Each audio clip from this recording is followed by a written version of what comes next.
Brakes making noise? Don't ignore it. Here's what it means.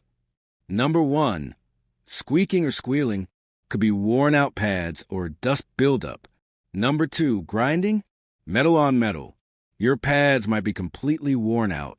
Number 3, clicking or rattling, loose brake components or clips.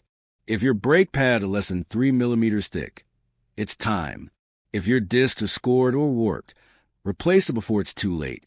Don't risk it. If your brakes are noisy, get them checked now for a safe ride. And want to learn more amazing car facts? Like this video, hit subscribe, and tell us what you'd like to see next. Only on autoTech,